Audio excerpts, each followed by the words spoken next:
ערב טוב. Good evening.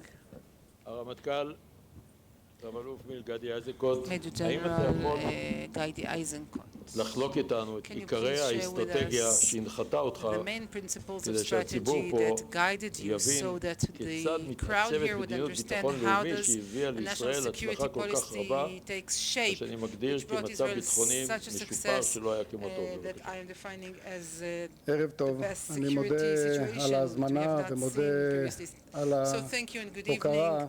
Thank you for בהענקת inviting me and for the תואר דוקטור recognition לשם כבוד. זו by הוקרה bestowing לצה"ל כולו upon me the honorary על doctorate. העשייה לחיזוק ביטחון מדינת This ישראל. is for what I have done in order to strengthen the security of Israel. And as for the question, I have entered my role in January of 2015. הסכם הגרעין The nuclear מעבר agreement לפינה is די just around the מסתמן corner. שהוא הולך It לקראת seems that it סיכום. is headed towards אנחנו a 3 חודשים conclusion. We're 3 months אחרי after המערכה השלישית בעשור האחרון ברצועת עזה. צוק איתן. operation at Gaza, על השולחן שלי מונח protective edge. דוח On my מפורט work על desk there is ההישג a שלנו detailed report בלהבין את regarding our תמונת achievements in התוכנית order ההתקפית to understand של our ארגון attack חיזבאללה plan or פלוס the attack plan of Hezbollah התשתית החלקית. plus ואנחנו the מתחילים partial לבנות infrastructure את and we're starting הפאזל to שלוקח כ4 make up שנים this jigsaw puzzle. It takes להגיע about 4 years לפעולה כנגד to התוכנית reach ההתקפית action של against ארגון the attack plan חיזבאללה, of Hezbollah. שלמעשה כוח קוץ עומד And actually the Quds force is behind it. We understand that a coalition is forming, very forceful coalition against the Islamic State in Iraq and Syria.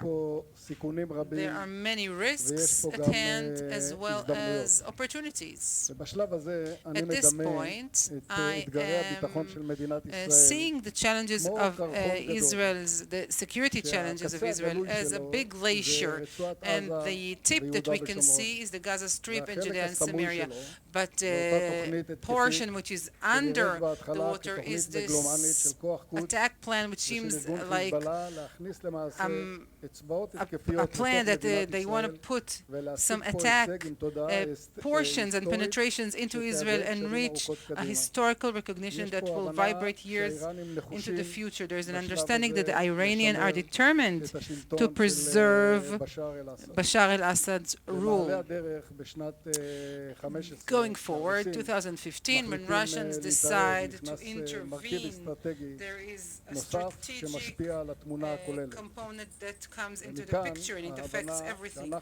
And from there onwards, we understand that we need to prioritize the security challenges of Israel.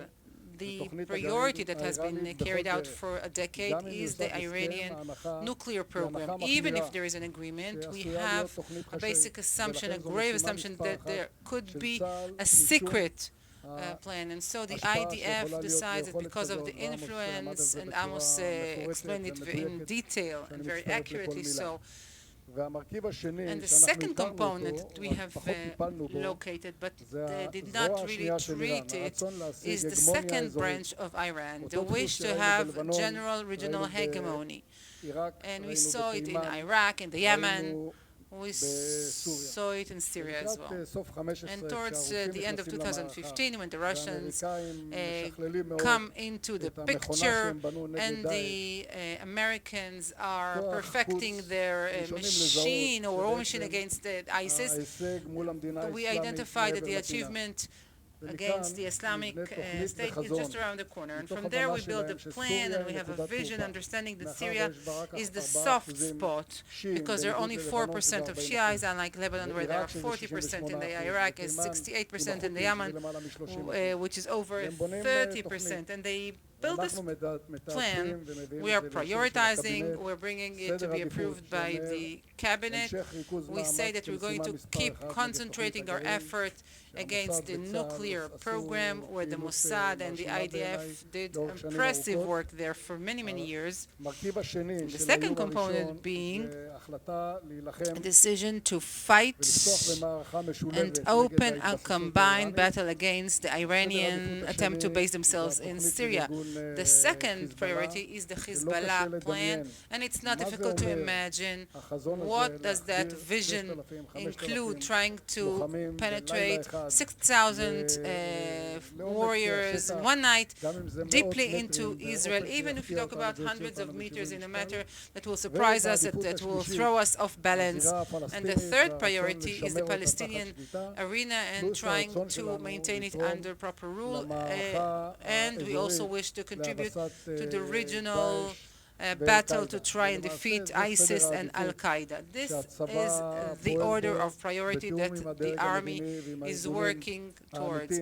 Of course, this is coordinated with Shabak at Gaza and Judea and Samaria, and the Mossad in the external challenges, understanding right now that we have 5 years where there is no war, no battle or overt battle, but there is a different one, which is the one that's occurring in between wars, in between operations. It is expressing the Israeli supremacy.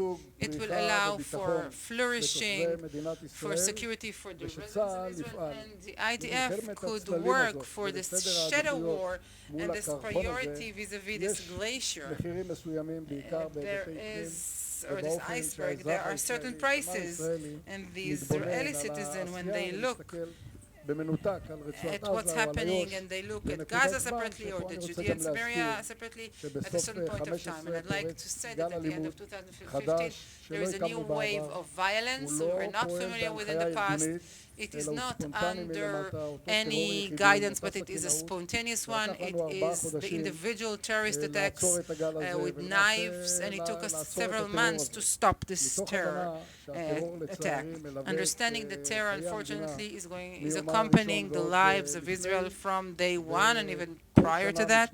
And each and every year of Israel's existence, we had people, casualties, terrorism casualties, and the IDF needs to supply this feeling of safety and security and allow for the politicians to receive decisions from a strong point of view.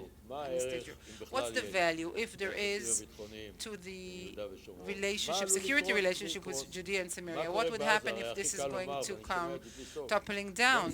I'm hearing it all the time. Let's kick out the Hamas. But when people who declare it, when they reach a position of responsibility, they rather go for arrangements. Can you enlighten us?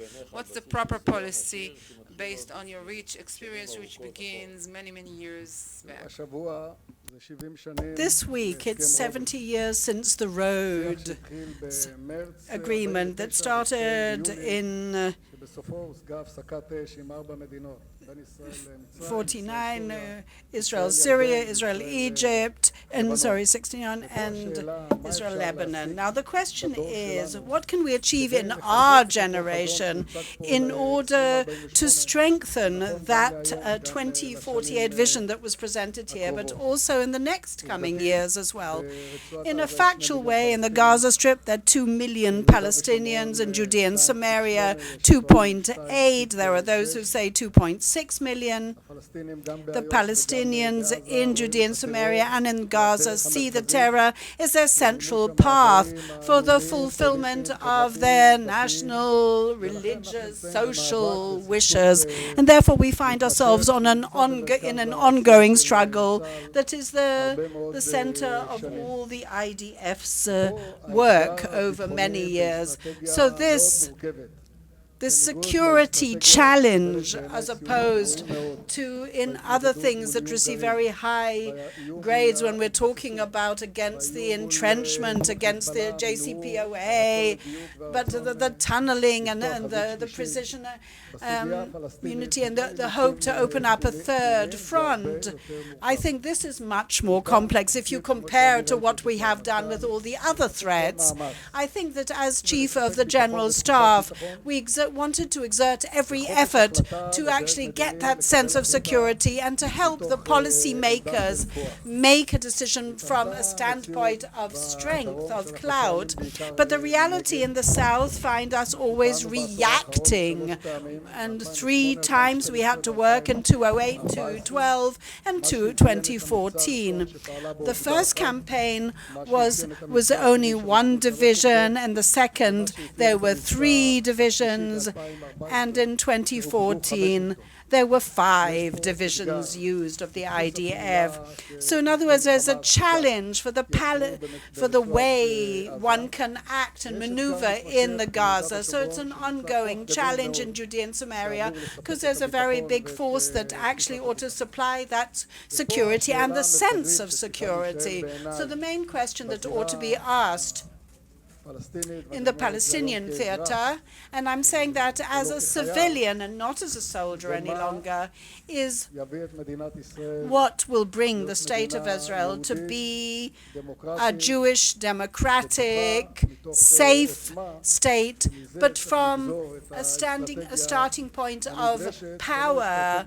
And that is the necessary strategy, and not some kind of short-term reaction supplying things sort of short-term. Although I was a fully-fledged partner in some of those situations, and I recommended the policy in many situations in Judea and Samaria surrounding incidents that took place in 2015 and 2016, and we did not actually that we needed to act as we did act, and we did so in a determined manner. And yes, we had a tremendously rich experience. 2003, 2004, 2005, I served there, and despite those belligerent voices, but we ensured that they could continue working in the industrial areas in Judea and Samaria, in the various settlement areas. 400,000 would get up in the morning, and they would continue, the Palestinians would be able to get up in the morning, and they would be able to continue supplying basic livelihood for their families, 2.6, 2.8, and that they would be able, the pupils would be able to go to schools. And that is why in 2015 we didn't find ourselves snowballing into a situation of a third intifada. In Gaza, it's a little more complicated. What can we achieve? After protective edge, we managed to reinforce the actual deterrence, and unfortunately they were violated in 2018 because of the leadership of Hadassah decided and understood that in the light of the reality that we had actually coerced, and the tunnels that we saw had invaded our space, plus the steps taken by the Palestinian Authority against them, that they understood they were going to lose their control. So the Hamas leadership took a decision in March 2018 that they would start with those violent marches in order to create the friction with us. And so we understood we had to remove the siege. We had to actually remove that sense of intifada and rebellion in Judea and Samaria and East Jerusalem, and also bring about an improvement of the internal situation and conditions. So we took steps of using force projection that the IDF recommended. Yes, we had to pay prices because this did have a detrimental effect on our sense of security, and we took it with due gravity in earnest. We understood that, but we took steps that actually thwarted the 3 main objectives of the Hamas organization. Thousands of people did not break in and invade into our localities and actually harm our soldiers and our citizens in the various localities. But with this very complex circumstances and conditions in the south, with the various rounds of fire, which of course I would have been delighted had they not happened, and we exerted every possible effort in order so that accumulative balance of that violence would not actually really hit out so in such a manner at our citizens, but we really had to really only hit at the tip of the iceberg. And I think that when I did end my period of command there, and then after my 4 years of the Chief of Staff, I ensured that not even one Israeli civilian was killed. There was one Palestinian, and yes, there was a flourishing of that area in the south around Gaza.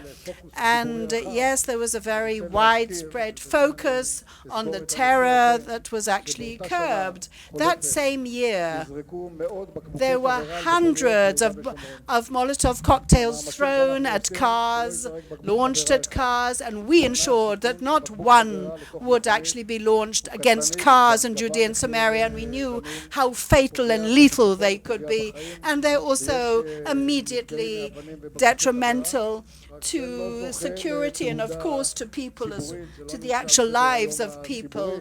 So all the efforts that we exerted is to thwart terror and to prevent those incendiary devices against people and stones being thrown. But we also wanted to enable the security forces to make decisions from a forceful standpoint, one of power rather than the other way.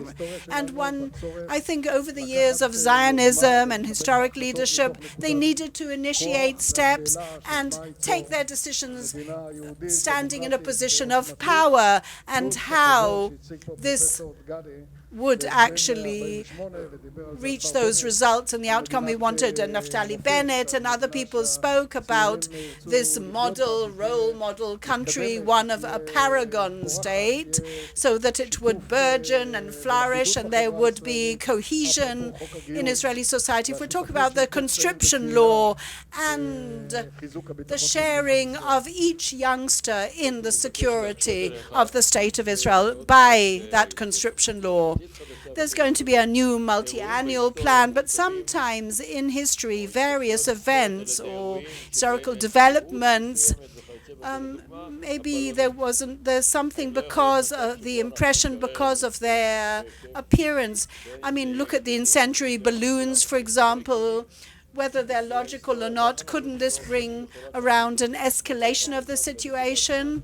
At this point in time, what do you feel? Listen, I'm not denigrating that impression that this makes on the public. I'm very grateful for it.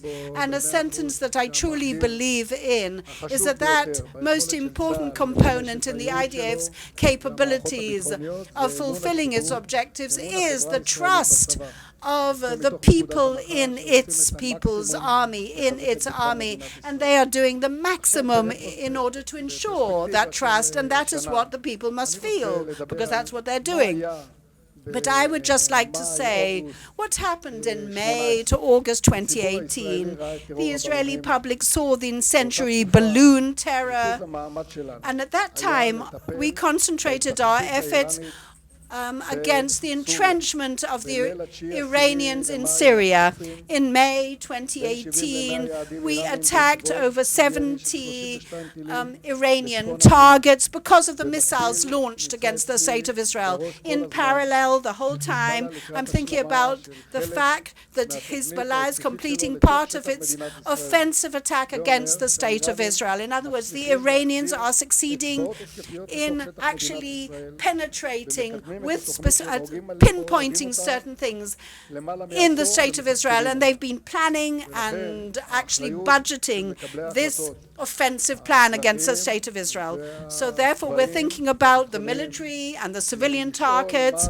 So therefore, all the security forces and the civilian forces must think, what can we do to reinforce the State of Israel, despite the fact that the public pressure is being wielded against them, because they can see what's happening above ground. ground. They can see the blazes and the fires in the Gaza Strip. They're not aware of the fact that there are 6 tunnels that are now a top priority. I already thought in summer 2018 we should be dealing with those tunnels, and therefore the policy that decided on specific prioritization, and it did not poo-poo these incendiary balloons. And from April 2018 onwards, I gave an approval under the auspices of my authority that we should open fire against those who were launching incendiary balloons, but according to the right, the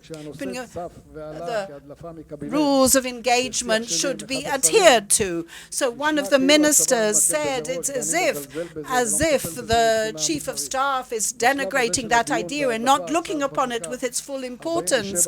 But we'd already attacked various cells of terrorists, and in 2 cases there were terrorists who had been killed in those attacks. So on one hand, you have to give the kudos when due to the decision makers, but you have to be aware of the difficulties that civilians are undergoing, and the State of Israel has known harsh times. And if I look at what has happened over the last years, I can perhaps compare it to the lost decade from an economic point of view that was spoken about. But why not talk about the quiet, calm decade, relatively, other than a few restricted campaigns and various terror activities? But over the last 5 years, Israel, perhaps that explains some of the values that were explained by Professor Degani, has seen a window of 5 years with no campaign, no war, but there's a different kind of combatants that is manifesting, in fact, the different kind of military supremacy that we can supply, which supplies our security, and Amos Gilead spoke about that. And that is activities of a very oiled, cutting-edge weaponry activated and operated by the IDF over the first 5 years. 5,000 potential terrorists whose attacks were thwarted and foiled before they even actually embarked on those activities, while actually retaining the stability of our forces and our civilians. A most important questions about the readiness of our army. Ground forces. This issue has come to the news in the past year. We've heard about it particularly after wars or operations. The IDF has ground forces in a very large scope. 70% are in reserves, 30% are in regular service.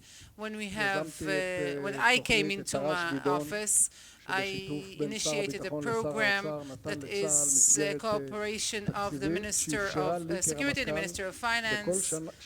This allowed me, for each and every year of my term, to take and pool money from all the military resources and pass 2.5 billion shekels for ground forces annually.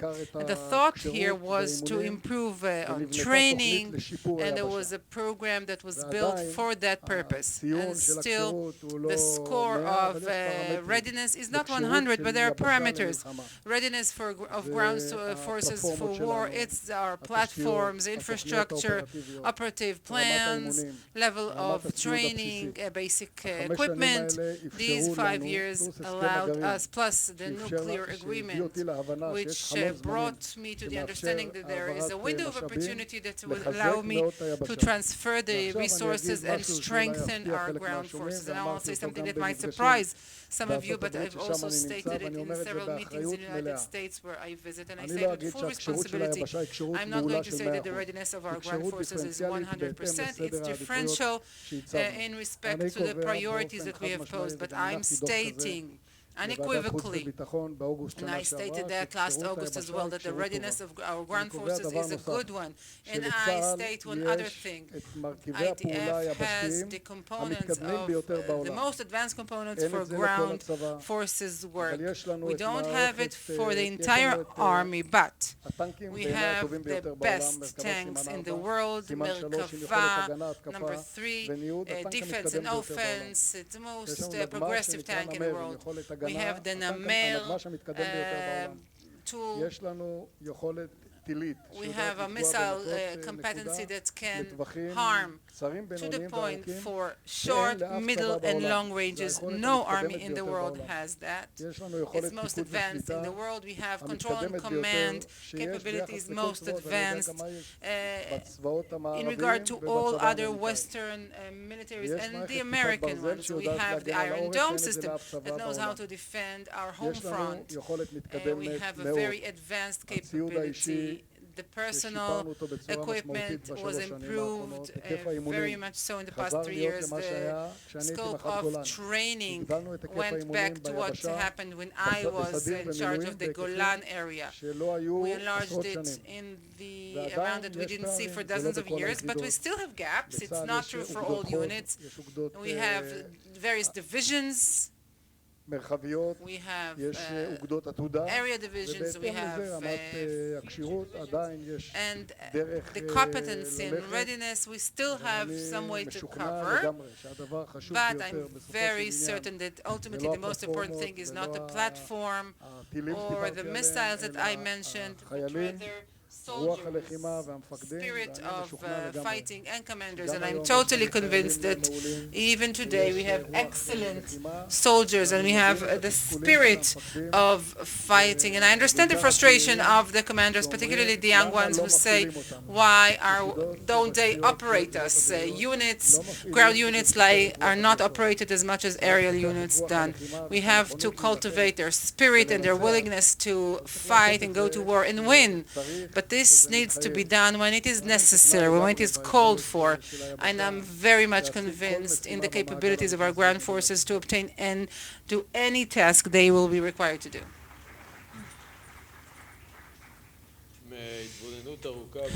Looking from the side, from my point of view, I saw your dedication and devotion to the idea of the army of the people, a stately kind of army. You have a detailed understanding of the Ben-Gurion vision. I think that you have read everything that he wrote.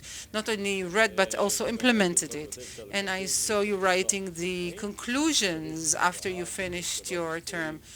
Do we need a professional army? Do we need the army of the people? And how did you deal with that? And what's the meaning of failing if such a problem arises? If there was a topic that really bothered me before I started my term, and I knew it as deputy, was the trend towards recruitment, commitment, and also going towards combat units throughout the years. And the figures said the following.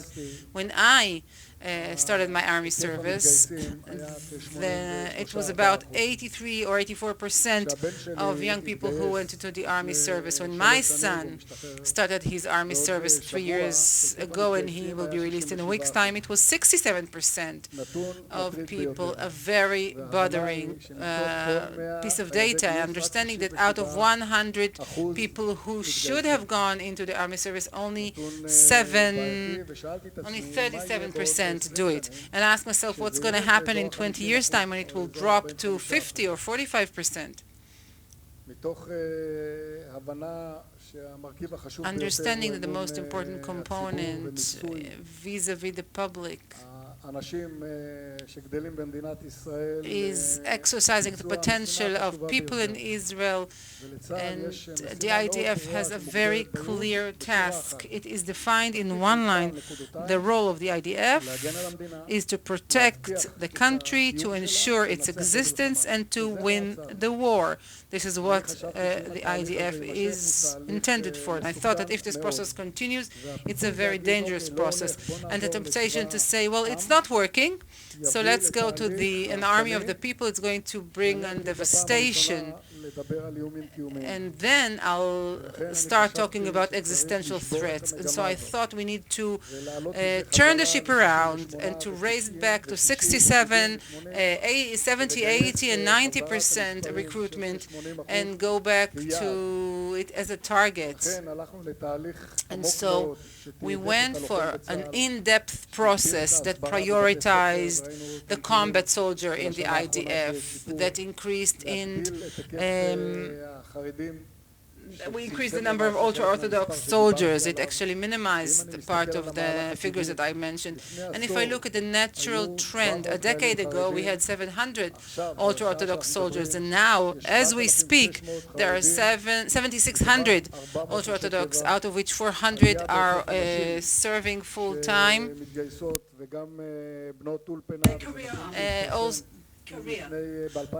We also have women from religious schools. It is 2,700 annually, recruiting Bedouins and trying to do our utmost in order to strengthen this army of the people. We also took some steps in order to cherish them, recognize them, and I thought that after more than 70 years we have to change into the IDF being the army of the people, which is stately, more professional, more diversified, and giving compensation, proper compensation. And we tried to bring this message across IDF and Israeli society towards its benefactors, those who go to the special combat units who risk their lives.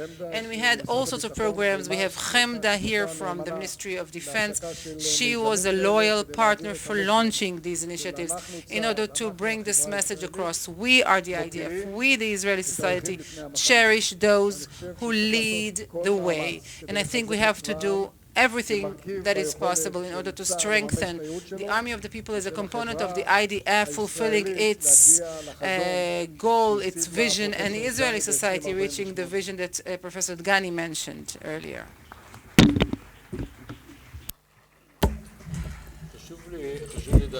It's very important for us to understand the importance of our military industry for the ID. See, I won't explain exactly why, but we accepted the restrictions that are going to be enforced by the Americans. So, yes, everything to do with the currency exchange. Could you just illuminate what is going on a little bit? Mr. Federman, I think, is one of the paragons, the role models for a very strong industry. But I'd like to tie that in with the agreement that we have reached somewhat illegally, I think, or wrongly, erroneously, about the timetable and the limitations. First of all, as you know, there are excellent ties between the security systems and our colleagues and our counterparts in the American Army and Defense System.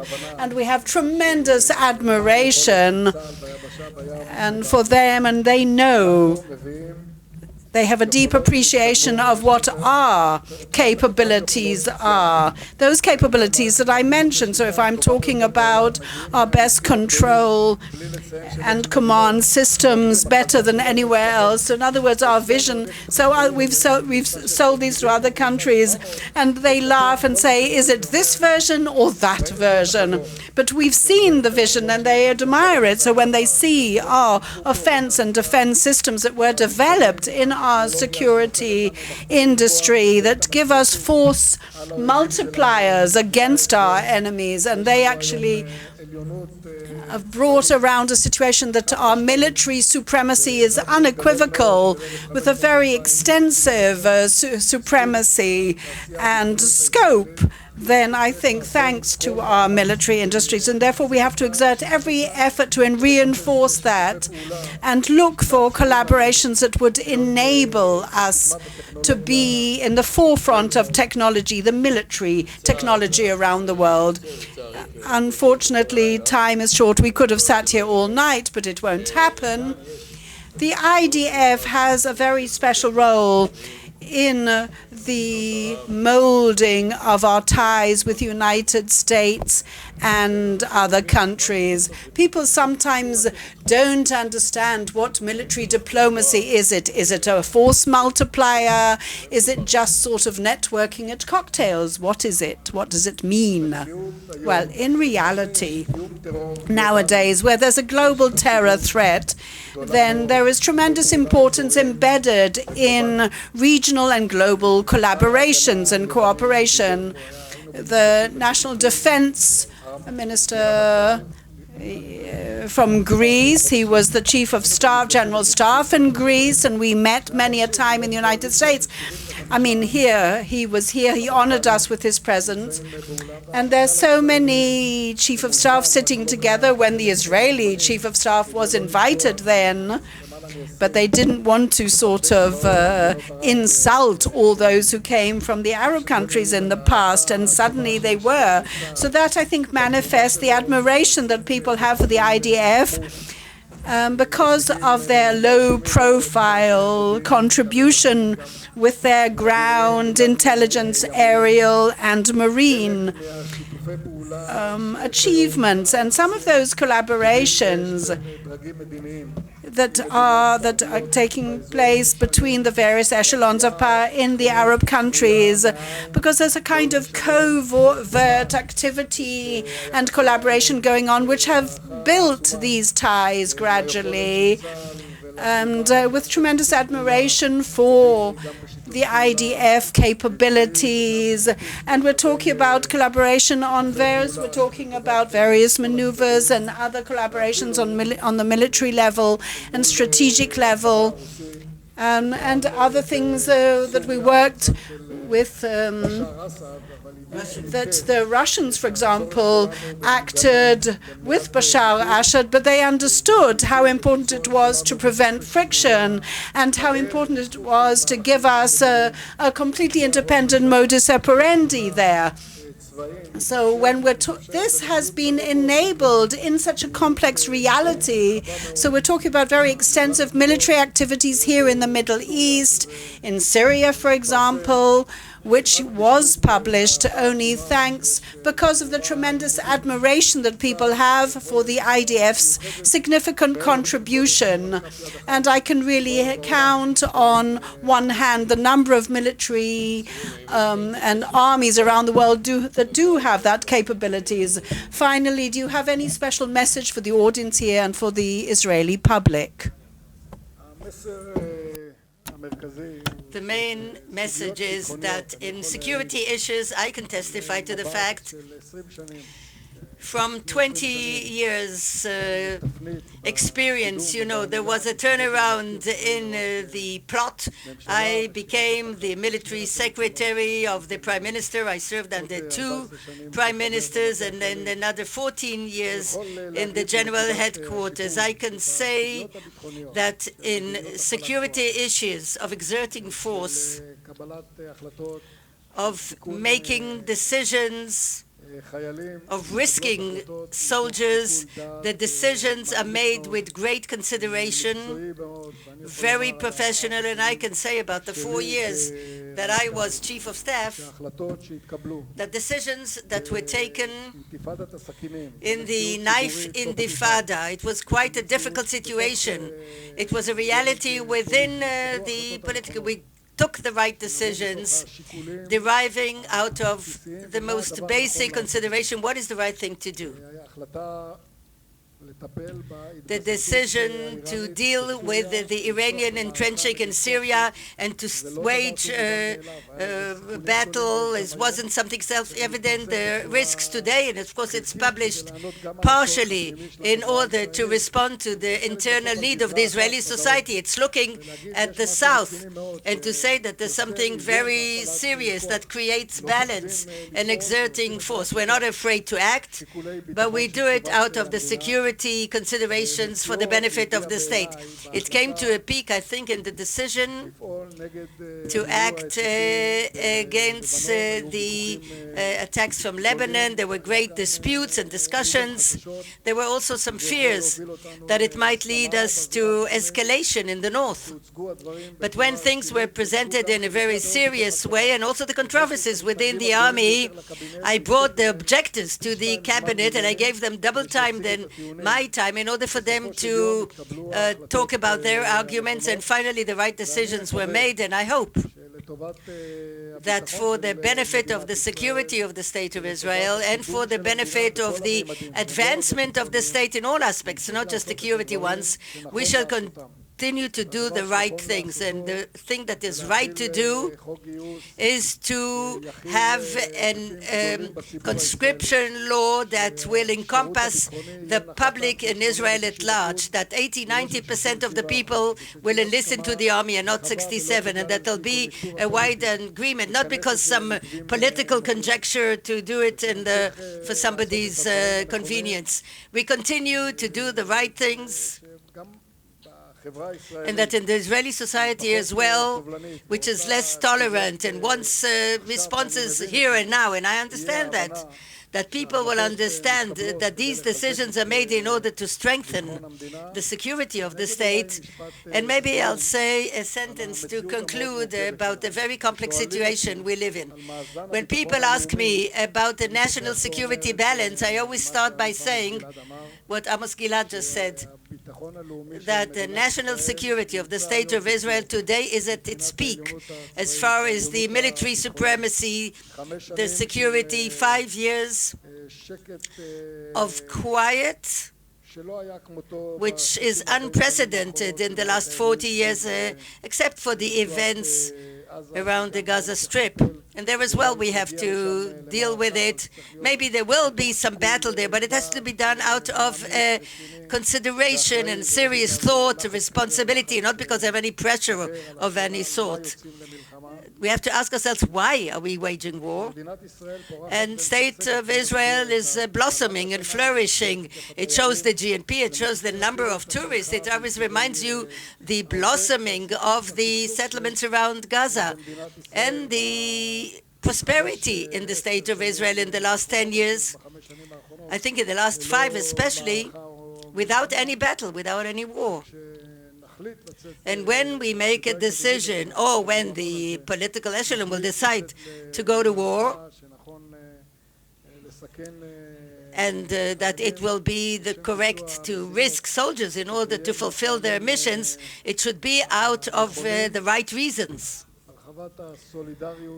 And we have to enlarge the solidarity among the Israeli society and mutual commitment, together with dealing with all the components, everything that was mentioned here. And I think this is a functional need. I won't say existential, but functional need in order to have a stronger country, more value-based, an exemplary country. Everybody mentioned it today, this afternoon. The former Chief of Staff, General Eisenkot, I served in the army for about 30 years and many more years in the Ministry of Defense. Out of this point of view, I think that you deserve a special appreciation as a leader, as a commander, as a strategist. You radiate integrity and leadership, something that's so essential in this country. And the combination of all these traits and many others really gives you special appreciation, even national appreciation, a real and true one. And I really thank you profusely for the opportunity to talk to you here. We are ending with the singing of HaTikva, the national anthem, and with this we adjourn the conference. I'd like to ask Ben Danzig, and with the student of orchestra of Western Herzliya, to get organized to sing the HaTikva, the national anthem. And I want to thank General Gilead and the former Chief of Staff Eisenkot. It was really worthwhile holding this conversation because we ended with a good note, a better feeling. higher morale to all.